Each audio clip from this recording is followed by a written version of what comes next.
ये वीडियो हम लोग के बीकॉम सिस्टर फिफ्थ वाले है principle and practice of insurance part one के अंदर ये वाला टॉपिक हम लोग डिस्कस करेंगे। अब समझ लीजिए तीन चीजें। एक है आपका इंश्योरर। इंश्योरर का मतलब वो पर्सन जो इंश्योरेंस दे रहा है, आपको प्रोवाइड करवा रहा है। दूसरा है आपका एक इंश्योर्ड। इंश्योर्ड का मतलब होता है वो पर्सन जिसका इंश्योरेंस हुआ है। और तीसरा आपका इंश्योरेंस पॉलिसी। इंश्योरेंस पॉलिसी का मतलब होता है कि इन दोनों के बीच में जो एग्रीमेंट हुआ है, जो एक भाई चीजें इन दोनों के बीच में जो तय हुई हैं, उसे बोलते हैं हम लोग इंश्योरेंस पॉलिसी। ठीक है। अब ये जो तीन बातों को अगर मिला दिया जाए तो पूरी इंश्योरेंस की डेफिनेशन बन जाती है। इंश्योरेंस का मतलब होता है जब दो लोगों के बीच में एग्रीमेंट करना, एक है आपका इंश्योरर और दूसरा है इंश्योर्ड, तब उसे क्या बोलते हैं? इंश्योरेंस बोलते हैं। इंश्योरेंस जो होता है वो आगे के रिस्क से बचाने के लिए होता है।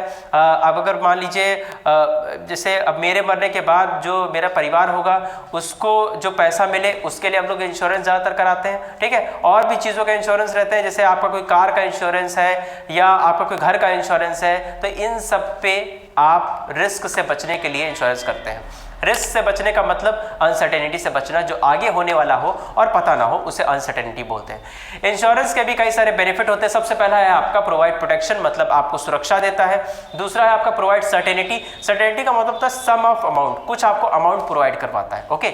इसके बाद अगला है आपका फाइनेंशियल सिक्योरिटी देता है, मतलब आपको पैसे में सिक्योरिटी देता है, पैसे में आपको सुरक्षित करता है। ठीक। इसके बाद अगला है वैल्यू ऑफ रिस्क का मतलब होता है ये भी बताता है कि वो रिस्क की वैल्यू कितनी होगी। जैसे अगर मान लीजिए आपने कोई भाई इंश्योरेंस लिया तो इंश्योरेंस पे कवरेज होता है। कवरेज का मतलब होता है कि जैसे आपने 1 लाख का लोन लिया तो 1 लाख, सॉरी 1 लाख का मतलब इंश्योरेंस लिया तो 1 लाख का कवरेज हुआ। तो ये एक तरीके से क्या हुआ, रिस्क की वैल्यू निकाली गई। ओके।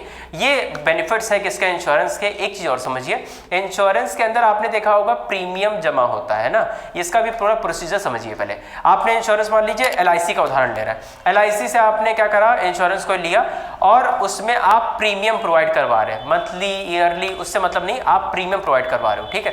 प्रीमियम प्रोवाइड कराने का मतलब होता है इंश्योरेंस लेने से पहले कुछ अमाउंट देना पड़ता है, तब आपको क्या मिलता है? इंश्योरेंस मिलता है। अब वो जो कुछ अमाउंट है उसे प्रीमियम कहा जा रहा है। ठीक है। और बाद में जो आपको मिलेगा, मतलब भगवान न करे किसी के मरने के बाद जो उसको पैसा मिले तो उसे कंपनसेशन मिलता है। क्या मिलता है? कंपनसेशन का मतलब मुआवजा। ओके।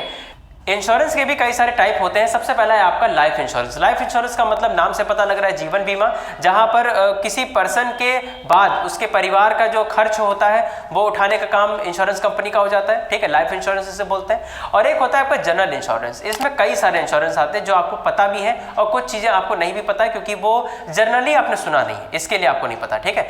तो जो जनरल इंश्योरेंस है उसके बारे में पहले बात करते हैं। सबसे पहला है आपका क्रॉप इंश्योरेंस। क्रॉप इंश्योरेंस का मतलब होता है कि जब जो किसान होते हैं, किसान फसलों का जो होता है मतलब बीमा कराते हैं, जिससे अगर फसल खराब हो जाए तो वहां पर इंश्योरेंस कंपनी उसका रिस्क जो है कवर कर सके। ओके। अगला है आपका होम या प्रॉपर्टी इंश्योरेंस। इसके लिए भी आपको पता है अर्थक्वेक आ गया, फ्लड आ गया या चोरी हो गई, इन सब कारणों से बचाने के लिए आता है होम इंश्योरेंस या प्रॉपर्टी इंश्योरेंस। ओके। इसके बाद अगला आ जाता है आपका व्हीकल या मोटर इंश्योरेंस। ये तो आपको पता ही है कि कार या आपकी मोटरसाइकिल, इन सब का इंश्योरेंस जो होता है उसे हम लोग मोटर इंश्योरेंस बोलते हैं। इसके बाद अगला आता है हेल्थ इंश्योरेंस। हेल्थ इंश्योरेंस का मतलब जैसे कोविड के टाइम पे बहुत चला था। कोविड के टाइम पर हेल्थ इंश्योरेंस की जो मांग थी वो बहुत ज्यादा बढ़ गई थी।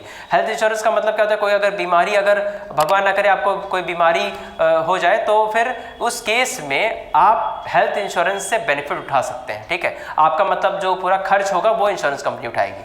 इसके बाद अगला आता है आपका ट्रैवल इंश्योरेंस। मतलब आप कहीं जा रहे हैं, किसी दूसरे देश में जा रहे हैं, ठीक है, वहां पर आपको जो रिस्क से प्रोवाइड करे, मतलब रिस्क कवर करेगा, उसे बोलते हैं ट्रैवल इंश्योरेंस। उसमें कई सारी चीजें हो सकती हैं। आप बीमार हो सकते हैं, भगवान न करे आप बीमार हो सकते हैं, या कोई सडनली कोई डेथ हो गई, ऐसा केस हुआ, तो उस केस में ट्रैवल इंश्योरेंस आपकी रक्षा करता है। ओके।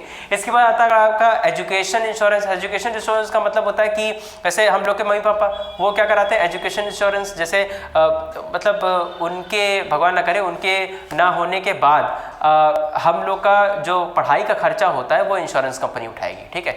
ये होता है आपका एजुकेशन इंश्योरेंस। अगला है कि इंश्योरेंस के पर्पस क्या होते हैं। पर्पस मतलब ऑब्जेक्टिव क्या होते हैं। सबसे पहला ऑब्जेक्टिव है आपका कि फाइनेंशियल प्रोटेक्शन देता है, मतलब आपको सुरक्षा देता है, ये काम है इंश्योरेंस का, ये ऑब्जेक्टिव मतलब उसका उद्देश्य है। दूसरा है उसका कंपनसेशन, मतलब मुआवजा देता है आपको उस चीज का, मतलब जो आपने जैसे मान लीजिए आपकी, मान लीजिए भगवान न करे कार ठुक गई, तो ये एक तरीके से क्या हुआ, वहां पर जो मुआवजा देगी वो इंश्योरेंस कंपनी देगी। अगला है आपका boost the economy. Boost the economy का मतलब होता है कि देखिए जैसे अब कंपनियां होती है तो कंपनियां अपना इंश्योरेंस करवाती हैं, उससे क्या होता है कंपनी एश्योर्ड रहती हैं, वो अपने रिस्क से अपनी भाई रक्षा कर सकती हैं। इसके लिए वो प्रोडक्शन को अब ज़्यादा करेंगी, कॉन्फिडेंस से पूरा बिजनेस करेंगी और इकोनॉमी क्या होगी, बूस्ट होगी, क्योंकि इकोनॉमी का बूस्ट होती है जीडीपी से, ग्रॉस डोमेस्टिक प्रोडक्ट, एक साल में कितना गुड्स बनाया। ओके, इसके बाद अगला आता है आपका प्रोवाइड सेफ्टी एंड सिक्योरिटी का मतलब आपको भाई सुरक्षा देता है। और इसके बाद है आपका growth of large corporation. Large corporation का मतलब जैसे मान लीजिए कोई ऑयल या नेचुरल गैस की कंपनियां हैं, ठीक है, अरे जैसे मान लीजिए एक देश से दूसरी जगह पे तेल जाता है, जैसे बड़े बड़े कंटेनर में, बड़े बड़े कार्गो शिप्स में, तो उसका भी इंश्योरेंस होता है। अब वहाँ जो बड़े बिजनेस होते हैं उनमें लॉस बहुत ज़्यादा होता है, इसके लिए उनको इंश्योरेंस कराना तो बहुत ज़रूरी है। इसके बाद अगला आता है insurance as a social security tool. Social security tool का मतलब होता है कि सामाजिक दायित्व क्या बनते हैं इंश्योरेंस के। सबसे पहला है आपका इंडिविजुअल के बेसिस पे क्या होती है और दूसरा है बिजनेस के बेसिस पे क्या होती है। पहला इंडिविजुअल समझते हैं। इंडिविजुअल के बेसिस पे सबसे पहला पॉइंट आता है कि insurance as a safety and security, मतलब इंश्योरेंस सेफ्टी सिक्योरिटी प्रोवाइड करवाता है। दूसरा है आपका पीस ऑफ माइंड का मतलब आप रिलैक्स हो जाते हो इंश्योरेंस लेने के बाद। इसके बाद अगला है protect mortgage property. Mortgage property का मतलब होता है जैसे आपकी कोई प्रॉपर्टी है या अगर मान लीजिए कोई लैंड है, उससे आप मतलब इंश्योरेंस करा सकते हैं कि वहाँ कोई लैंडस्लाइड हो गई या कोई भूकंप आ गया तो उसके लिए आप इंश्योरेंस करवा सकते हो। इसके बाद अगला आता है life insurance fulfil the need of person. देखिए लाइफ इंश्योरेंस जो होता है वो हम लोग काहे कराते हैं, अपनी फैमिली को सुरक्षित करने के लिए आगे आने वाले खतरों से, इसके लिए हम लोग करवाते हैं। ठीक है, ये थे हम लोग के इंडिविजुअल के बेसिस पे। अब आता है बिजनेसेस के बेसिस पे। देखिए कौन कौन से पॉइंट होते हैं इंश्योरेंस के। सबसे पहला है आपका अनसर्टेनिटी टू बिजनेस और साथ ही साथ सेफ्टी प्रोवाइड करवाता है। मतलब जो इंश्योरेंस अगर हम करवा लेते हैं अगर हम अपनी कंपनी का या किसी भी चीज़ का, तो वो हमको आगे होने वाले रिस्क से बचाता है। ठीक, इसके बाद अगला बिजनेस एफिशिएंसी इंक्रीज होती है और हम लोग ज़्यादा प्रोडक्शन कर सकते हैं, क्योंकि अब देखिए अब कहीं पर हमारा इंश्योरेंस हो गया, हमारी कंपनी का इंश्योरेंस हो गया, तो वहाँ पर हम लोग रिस्क से तो बच के रहेंगे, है ना, और हम लोग आगे प्रोडक्शन फिर कॉन्फिडेंस के साथ कर सकते हैं क्योंकि हम लोग रिस्क से बचे हुए हैं, है ना। इसके बाद अगला इनहैंसमेंट ऑफ क्रेडिट। क्रेडिट का मतलब ध्यान समझिएगा पहले, क्रेडिट अलग चीज़ है, इंश्योरेंस अलग चीज़ है, तो इसमें आया क्यों। देखिए अगर आप पहले आपने मान लीजिए लोन लिया, जाके 1 लाख का लोन लिया, तो उस लोन को चुकाना मतलब रीपेमेंट होता है। ठीक, अगर आप टाइम टू टाइम रीपेमेंट कर रहे हो तो इसका मतलब आपका क्रेडिट स्कोर बढ़ जाएगा। क्रेडिट स्कोर वो होता है जो जिसको देख के बैंक जो होती है पैसा देती है, उन्हें बोलते हैं क्रेडिट स्कोर बोलते हैं। अब जितना ज़्यादा क्रेडिट स्कोर होगा आपके इंश्योरेंस के अंदर प्रीमियम उतना ही कम देना पड़ेगा। अभी हमने बताया था प्रीमियम का मतलब कुछ सम अमाउंट देना पड़ेगा तब इंश्योरेंस मिलेगा, तो उसमें थोड़ा आपको कम रुपए देना पड़ेगा, इसमें आपकी क्या होगी, सेविंग होगी। ओके, इसके बाद अगला आपका बिजनेस कंटिन्यूएशन का मतलब होता है बिजनेस को रीस्टार्ट करने के लिए या बिजनेस को चलाने के लिए जो पैसा चाहिए वो भी इंश्योरेंस प्रोवाइड करवा देगा अगर लॉस हो जाता है तो। ठीक, अब समझिए रिस्क क्या होता है। रिस्क का मतलब होता है जो आगे होने वाला पता ना हो, यानी कि अनसर्टेनिटी से जो आए उसे बोलते हैं रिस्क। ठीक, ये रिस्क 2 प्रकार के होते हैं। पहला है आपका इंश्योरेबल रिस्क। इंश्योरेबल रिस्क का मतलब होता है कि जैसे आप मान लीजिए चोरी हो गई, एक्सीडेंट हो गया, ऐसे केस में इंश्योरेबल रिस्क है, मतलब उसका पैसा वापस मिल सकता है, उसका इंश्योरेंस हो सकता है।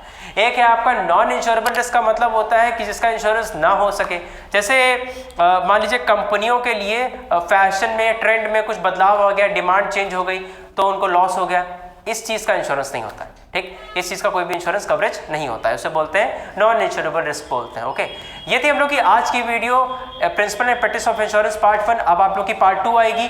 फटाफट से वीडियो को शेयर करते रहिएगा, आपके जूनियर्स की भी वीडियो पढ़ी रही है, आप उनको भी शेयर करते रहिएगा। ठीक है, और बाकी आपको इस पार्ट को कम से कम 3 से 4 बार देख डालना है जिससे थोड़ा याद होने लग जाए। बाकी मिलते हैं नेक्स्ट वीडियो में।